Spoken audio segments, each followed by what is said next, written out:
வணக்க மக்களே, இப்போ நம்ம எங்கே இருக்கோம் அப்படின்னா மடப்புறம் பத்திராளி அம்மன் கோயில், எங்களோட குலதெய்வம்.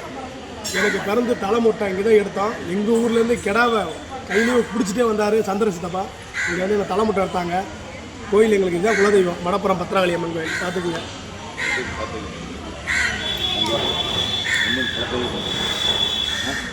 நீங்கள் கேட்ட வரம் கொடுக்கும். ஏதாவது யாருக்கா நீங்கள் கெடுதல் செய்யணும்னு நினச்சிங்கன்னா அவங்க மனம் உருகி வந்து அழுதாங்க அப்படின்னா அந்த சாமி அவங்க கருவறுத்து விட்டுரும். அப்படி ஒரு சாமி. அதனால் நீங்கள் மடப்புறம் உங்களுக்கு மதுரை வரோம் அப்படின்னு நினச்சிங்கன்னா கண்டிப்பாக வந்து மடப்புறம் வந்து அம்மாவை தரிசனம் பண்ணிட்டு போங்க. நாங்கள் வந்தாச்சு, சாமியை கும்பிட்டுட்டோம். ஊரில் தம்பி ஒருத்தருக்கு கிடா வெட்டுறாரு. போய் நாங்கள் மட்டனை ஒரு வேளை வெளுத்துட்டு வாரம் அந்த வீடியோ உங்களுக்கு போடுறாங்க. வந்து நன்றி மக்களே.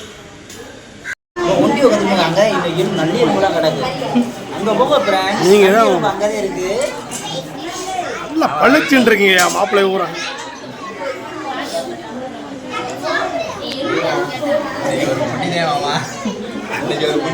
நல்லா இருக்கா? இலைய பார்த்தாலே தெரியுது மாப்பிள்ள. வெளுத்து விட்டுருங்க. அருமையான சாப்பாடு. இந்த எலும்படுத்து கடிங்க. ஏன் ஒதுக்கி வச்சிருக்கீங்க? நறுக்குன்னு கடிங்க மாப்பிள்ள. என்ன விரதமா?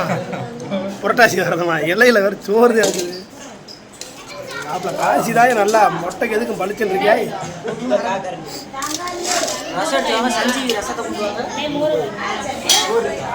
ரசத்தை போய் கேட்குறீங்களே அளவட்டா.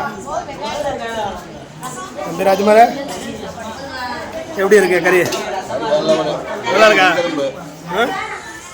அதாவது திருவிழாவில் போய் சாப்பிட்டோம்னா பெரிய சிறப்பு. இந்த சாப்பாடு சாப்பிட்றத கண்ட கூட நான் போவேன். அதே என்னுடைய குறிக்கோள். பார்த்தாலே தெரியுது. வேறு லெவலில் சாப்பிடணும். கறி சாப்பிட்னா எங்கேனாலும் போகிறேன். அண்ணா ரொம்ப விரும்பி சாப்பிடுவேன். ஏய் முகத்தை காட்டியா? இங்கேயா? ஏய் கறி இல்லாமல் உன் கடவாயா காட்டியா?